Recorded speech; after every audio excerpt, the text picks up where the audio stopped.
The trunk groans as I lift its rusted latch, dust rising like a breath held for half a century. The attic smells of old pine and wax, the kind that lingers on forgotten Christmas ornaments and folded wool coats. A single window lets in a thin beam of winter light, striking a bundle wrapped in a faded blue shawl. Beneath the cloth lies a letter, its paper brittle, the ink browned by time, sealed with a trembling hand that has long since turned to dust. My name is Jenna.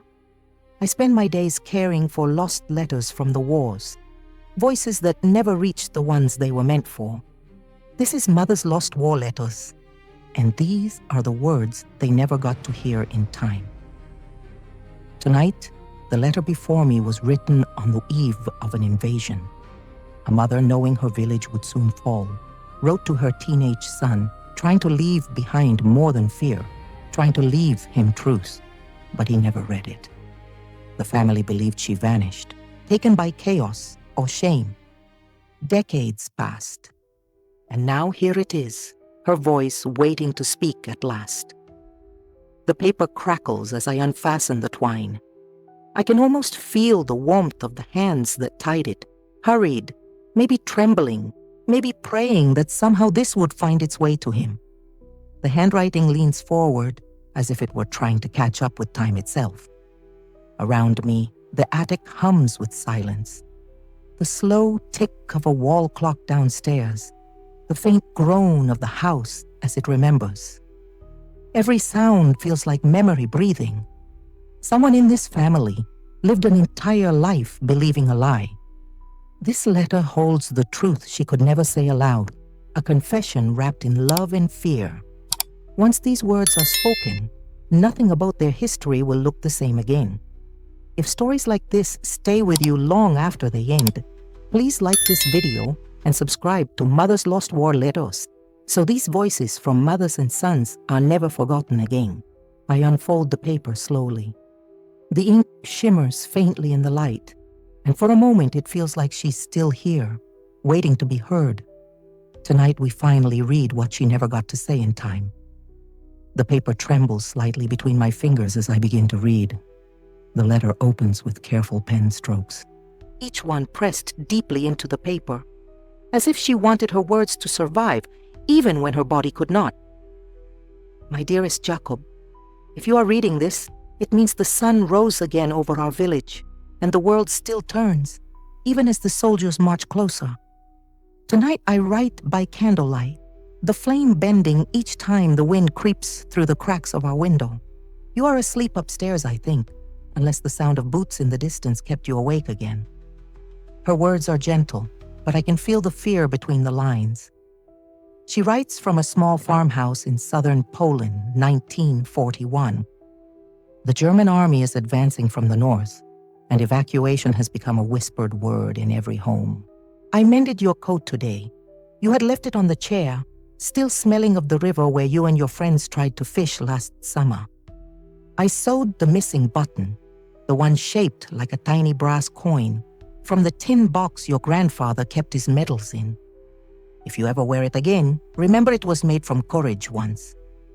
The image hangs in the air, a mother sitting by the kitchen window, candlelight trembling on her hands, thread shining briefly in the glow. Outside, the wind carries distant echoes of trucks, and the occasional bark of a dog breaks the silence. The walls of her house are thin, but her words are armor. I'm not afraid for myself, my son. I am afraid of the silence that might come if our voices are taken from us. Promise me, if the day comes when we must leave everything behind, our home, the orchard, even this letter, you will still remember how it sounded when I called your name at the door. That sound is yours to keep. Her writing turns smaller, tighter towards the edges of the page, as if she's trying to fit a lifetime into a single night. The candle sputters. I can almost hear her pause, her breath catching as she listens to the low thunder of something far away, not yet reaching her, but close enough to know it's real. Outside her window, she must have seen the orchard in shadows, apples rotting on the ground, a scarecrow leaning forward like a tired sentinel. Perhaps she thought the world itself was bowing. I heard from Mrs. Weiss today. Her eldest boy was taken last week. She said the soldiers gave her 5 minutes to pack what she could carry. 5 minutes, Jacob. She took his school shoes and a photograph of him smiling with his missing tooth. She said it was enough. The details cut through time, those small, ordinary gestures that become the shape of survival. I have hidden your birth certificate and the family photograph in the lining of your old school satchel. If you ever have to run, take it and go to Father Piotr at the church. He will know what to do. Do not wait for me. Do not look back. Her instructions are clear, almost rehearsed, but her handwriting trembles as she writes his name again at the bottom. Jacob, then hesitates before the next line. I will come for you when it is safe. But if I cannot, remember that I chose the world that would let you live. I pause. The candle in my mind flickers out, and the attic around me feels smaller, almost suffocating. Downstairs, a clock strikes 7, the same hour, perhaps, that she wrote these words 80 years ago. I left a small shawl in your trunk, the blue one with the tear near the corner. Wrap it around you if you ever feel cold or afraid. It once carried your scent as a baby, and maybe it still remembers. The shawl, the same one wrapped around this letter. Her voice closes the circle silently, as if she had somehow known where her words would sleep. I love you, my little one. Sleep, if you can. Tomorrow will come, even if I do not. The last sentence fades into the brittle edge of the page. The ink breaks in the final word, as if she stopped mid-breath. I place the letter down on the attic floor. The sound of paper settling feels like a heartbeat slowing after a long run. I turn to the second page. The paper is thinner here, almost translucent where the ink has soaked too deeply. The words that follow are softer, like she was writing through tears. My sweet boy, the night has grown colder. I can see my breath when I write, and the candle burns lower every minute. I am trying to be brave for both of us. Tomorrow the train will come, they say, and they will send the young away first. The teacher came to our door this afternoon with a list of names. Yours was on it. I nodded as if I agreed. I had to, but I have another plan. Her script tightens, ink pressed heavier as though the decision itself cost her strength. Your aunt in Krakow, do you remember the one who gave you the wooden soldier for Christmas? She will take you in. Father Piotr promised to get you on a truck leaving at dawn. You will tell no one. If they ask, say you are going to your cousins for safety. Tell them nothing about me. You must not even speak my name. A mother asking to be forgotten so her child might survive. The words catch in my throat. I will stay behind until I know you are safe. There are others, children without mothers, hiding near the churchyard. Someone must care for them. I could not forgive myself if I left them now. She pauses, leaves a small gap, then adds a single word. Forgive. The candlelight in her memory wavers again in my mind, throwing her shadow against the wall, thin, determined, alive in the space between fear and duty. Do you remember how we used to wait for the bells of St. Mary's every Sunday? You always tried to count how many times they rang before Papa would open his eyes. Every sound seemed bigger then, your laughter, the river, the trains that never stopped here. I keep hearing those bells even when they do not ring. Maybe that is what it means to love someone, that they make noise even in silence. The line hums inside me, quiet but endless. I thought of your father tonight. He would have known what to do, though I still wonder if he would have forgiven me for staying. You are so much like him when you frown. Same stubborn eyes, same kindness hidden under it. If I do not return, let that be the piece of me you keep, the part that looks at the world and refuses to give up. She moves from memory to instruction again, trying to prepare him for a future she will never see. When you are older, if anyone asks about me, tell them only this. that I tried to make a world where you could live without fear. If they tell you lies about where I went or why, listen kindly. Sometimes people lie because the truth is too heavy to lift. Her ink blots there, a single dark pool dried to the color of rust. I packed a small loaf of bread and your father's pocket watch in your satchel. The bread will not last, but the watch might. Wind it each night before you sleep. It will remind you that time still moves forward, even when we do not. The watch, the ticking loop she left him, and perhaps the same one I hear now faintly in the attic, echoing through years. When the war ends, if you find this letter, know that I did not disappear. I simply walked into the silence so you could walk beyond it. I pause, eyes stinging. Around me, the dust shifts in the light as if stirred by a breath I cannot see. The mother's voice holds steady even as the world unravels around her. Her last lines on this page trail downward across the corner. Tell the world I was not lost. I was waiting. The ink stops there, and the paper smells faintly of smoke and lavender soap. Scents that should not have survived 8 decades, yet somehow did. I close my eyes for a moment. In the stillness, I imagine a boy waking in the early hours of that cold morning, the faint toll of St. Mary's bells marking the moment everything would change. The 4th page begins with a darker stain across the corner, as if a drop of candle wax or maybe a tear had fallen there. Her handwriting is slower now, letters slightly uneven, the ink thinning, the pen faltering mid-stroke. My dearest Jacob, the sky has not brightened for 3 days. Smoke sits above the fields like a heavy blanket, and the air smells of iron. The neighbors whisper that the soldiers are only 2 towns away.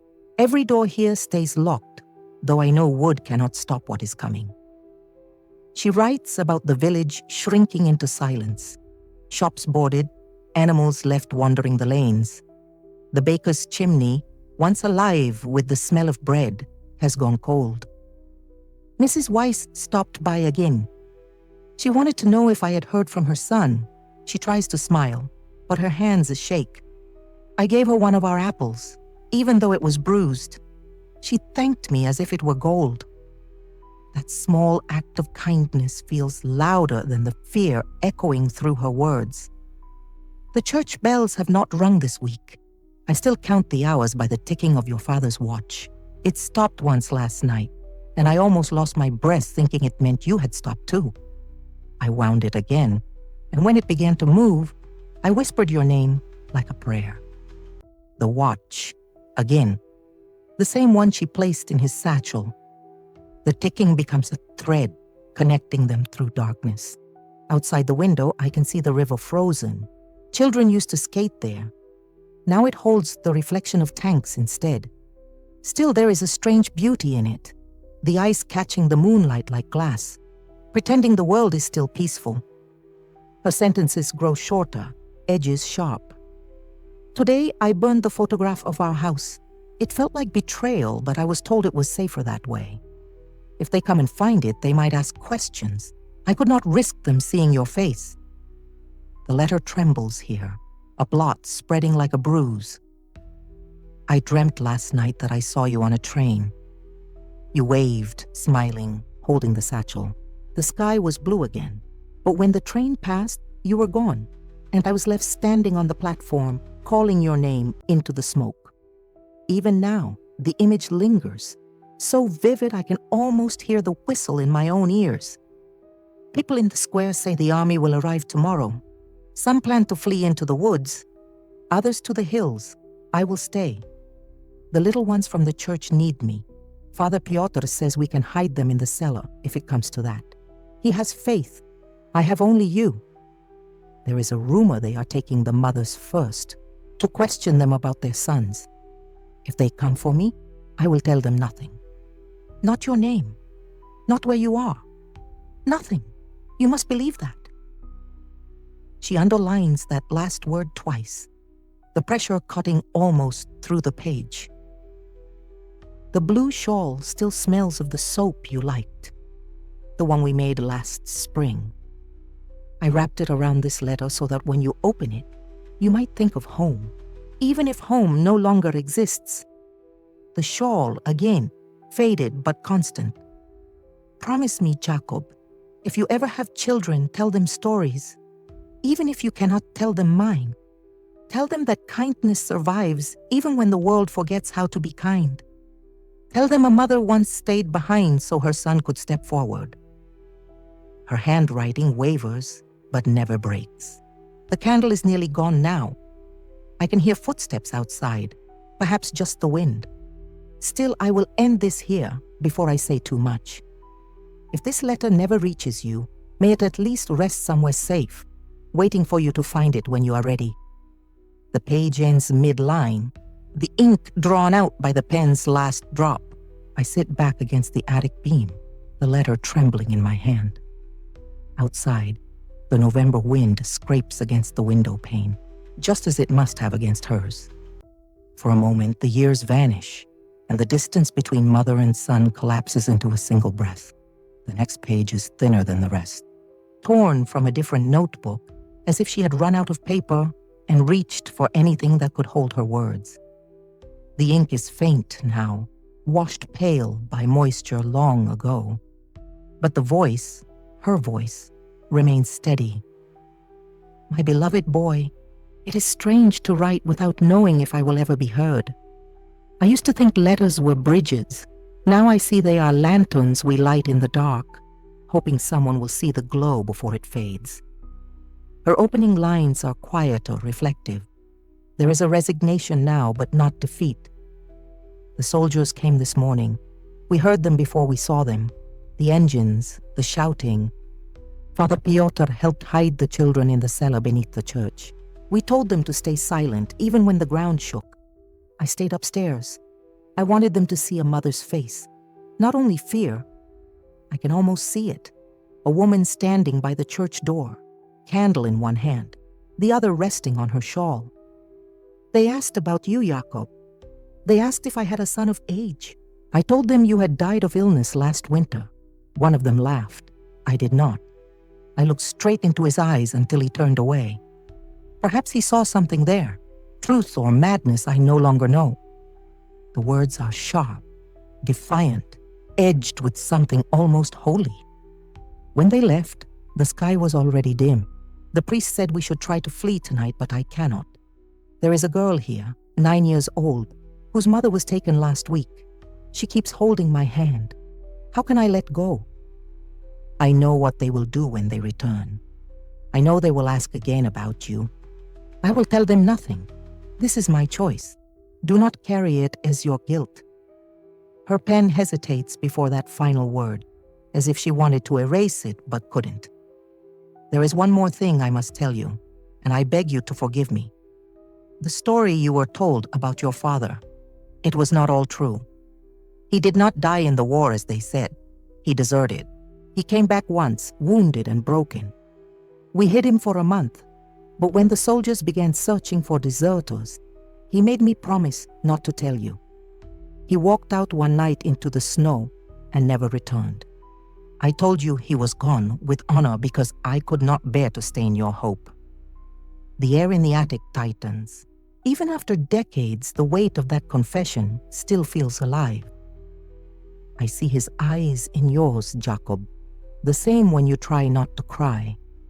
Maybe this is why I write tonight, to end the silence he began. You deserve the truth, even if it reaches you too late. I am leaving this letter in the trunk beneath my shawl. If they find it, perhaps they will only see paper and ink. But if you find it, know that every word is a door I built for you to come back through. She ends the page with a single line written slantwise across the bottom margin, hurried and trembling. If I am taken tomorrow, remember that I walked into the darkness knowing you would live in the light. I stare at that sentence for a long time. The attic feels colder. A draft moves through the rafters, brushing the shawl beside me, the same one she mentioned, faded blue, with a small tear near the edge. Her ink, her breath, Her choice. They are all here. And somewhere in another time, a boy was waking in a strange city, believing a lie his family told to keep him safe. He never knew she stayed behind to save him. The final sheet is brittle, edges curled like old leaves. The ink fades almost to the color of ash, but the lines are still legible. This one feels like it was written in haste, some strokes uneven, others pressed so hard the paper nearly tore. Her voice now is a whisper on the edge of surrender. My dear son, if this is the last letter I ever write, then let it carry all that I am.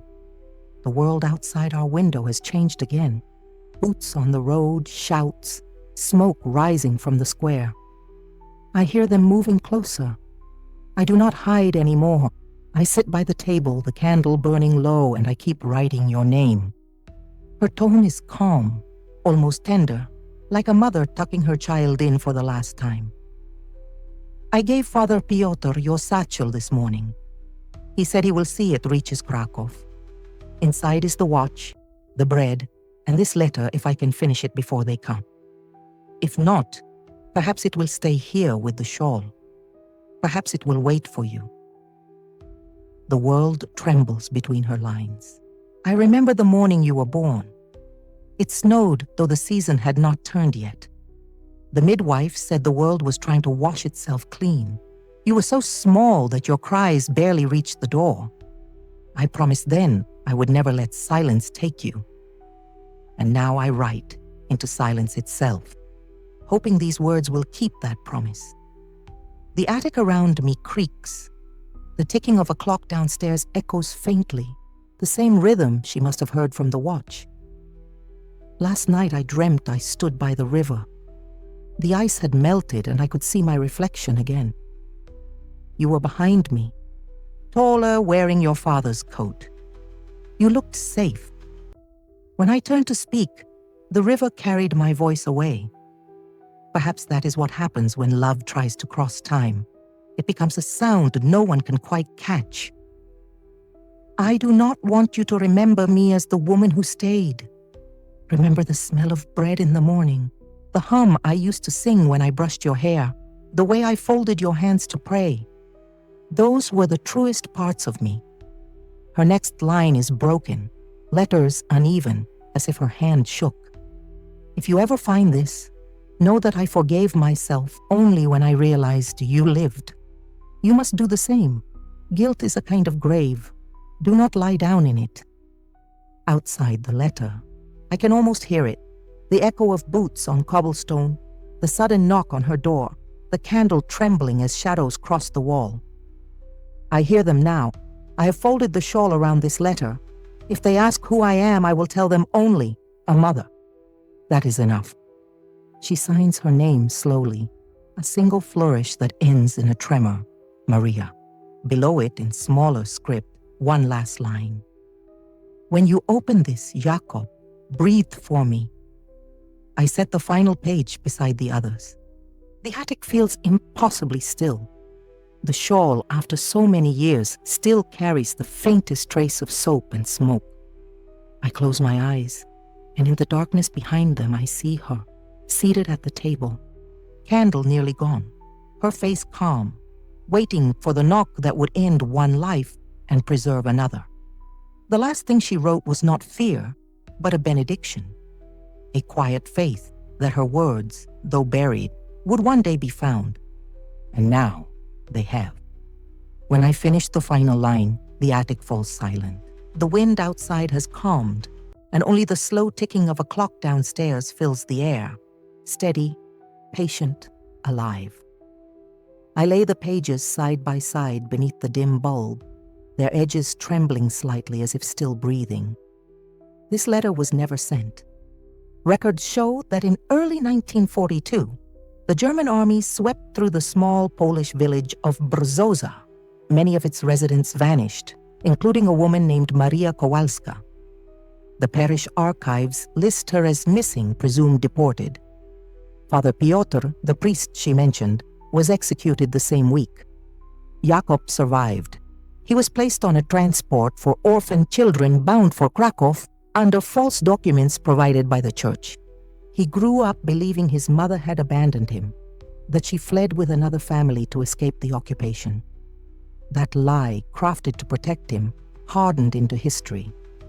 After the war, he moved to England, changed his surname, married, and rarely spoke of his childhood. His son, the man who found this letter 50 years later, said his father kept a blue shawl in a trunk but never explained why. He died in 1992, 3 years before this attic was cleared. It was there, under the shawl, that his son found this letter, folded exactly as she left it. I hold the shawl now, frayed and faded, but still soft in my hands. There is a tear near the edge, the same one she mentioned. The faint scent of lavender soap clings to it, mingling with the dust of time. For a moment it feels like touching her, across decades of silence. The truth is simple, and it hurts in its simplicity. She did not vanish. She stayed. She chose the unthinkable so her son could live, and her family, to protect that survival, buried the truth along with her name. When I imagine Jakob's son opening this trunk for the first time, dust rising in the narrow light, the folded shawl, the brittle paper, I picture the way his hands must have shaken. Reading her words, realizing that everything his father believed was a shield built of love and lies. That this letter was the missing piece of a life spent in quiet confusion, longing for a mother who never stopped loving him. In the end, Maria's voice did what she prayed for. It found her child. Not in life, but through the echo of ink and paper, through the mercy of being remembered. I refold the pages gently and place them back beneath the shawl. The light in the attic has faded to gold, and for a moment it seems as if the years themselves are exhaling. Some words wait their whole lives to be heard. This was one of them. If stories like this stay with you long after they end, please like this video and subscribe to Mother's Lost War Letters, the words they never got to hear in time.